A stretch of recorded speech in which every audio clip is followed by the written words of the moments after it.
కామారెడ్డి జిల్లా ఉద్యమ నిరుద్యోగ కళాకారుల సంఘం ఆధ్వర్యంలో శాసనమండలిలో ఉద్యమ నిరుద్యోగ కళాకారులను ఆదుకోవాలని శాసనమండలిలో కళాకారుల పక్షాన ప్రభుత్వానికి సూచనలు చేసిన TPCC chief MLC Mahesh Kumar Goud చిత్రపటానికి పాలాభిషేకం చేశారు. కామారెడ్డి జిల్లా ఉద్యమ నిరుద్యోగ కళాకారుల సంఘం అధ్యక్షులు సొంటెం సాయిలు యాదవ్ ఆధ్వర్యంలో కళాకారులు వెంకన్న, శంకర్ గౌడ్, దేవరాజ్ తదితరులు హర్షం వ్యక్తం చేశారు.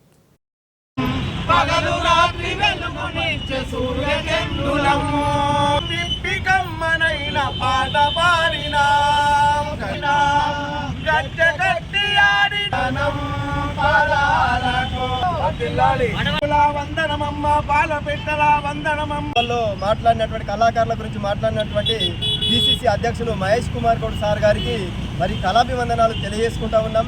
మరి సాంస్కృతిక సారథిలో మా బతుకులు మారుతాయని, మా సారథిలో ఉద్యోగాలు ఇప్పిస్తారని 33 జిల్లాల నుంచి మరి కళాకారులందరం కూడా పాలాభిషేకం చేస్తూ ఇక్కడ ఉన్నటువంటి మంత్రివర్యులందరికీ కూడా పాలాభిషేకం చేస్తూ కామారెడ్డి జిల్లా తరఫున వారికి మా బాధలను విన్నవించుకుంటూ ఈరోజు పాలాభిషేకం చేయడం జరుగుతుంది.